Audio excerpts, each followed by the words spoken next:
Hi అండి, అందరికీ నమస్తే. ఈరోజు వచ్చేసి ఒక జబర్దస్త్గా ఉన్న ఇల్లునైతే మీ ముందుకైతే తీసుకొచ్చిన.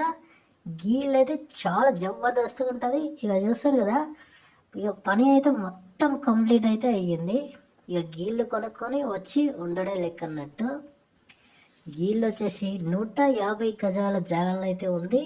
ఇక అట్లనే ఈస్ట్ ఫేసింగ్లో అయితే ఉంది. చూస్తారు కదా, గీళ్ళు వచ్చేసి కేవలం 5 లక్షలకైతే అమ్మేస్తారు అన్నట్టు. వెరీ వెరీ అర్జెంట్ సేలింగ్ అయితే అమ్మేస్తారు. ఇక ఏ ఇల్లు కట్టేసి 1 సంవత్సరం అయితే అవుతుంది. ఇక సేల్ అయితే అవ్వట్లేదు. గట్లని చాలా తక్కువ ధరకైనా సరే అని ఇంకా అమ్మేస్తారు అన్నట్టు.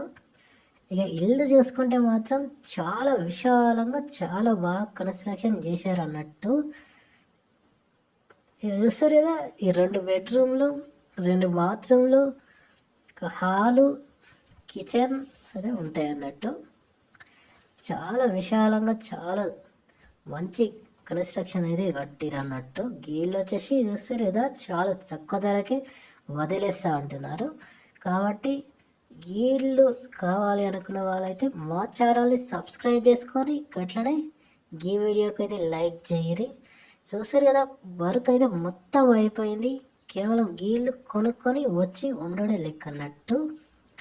చూస్తారు కదా, గీసాటి ఇల్లు కావాలి అనుకున్న వాళ్ళైతే గీ వీడియోకి అయితే లైక్ చేయరి. గీసాటి తక్కువ ధరలలో ఉన్న ఇళ్ళనైతే మీ ముందుకైతే పట్టుకొస్తాం అన్నట్టు.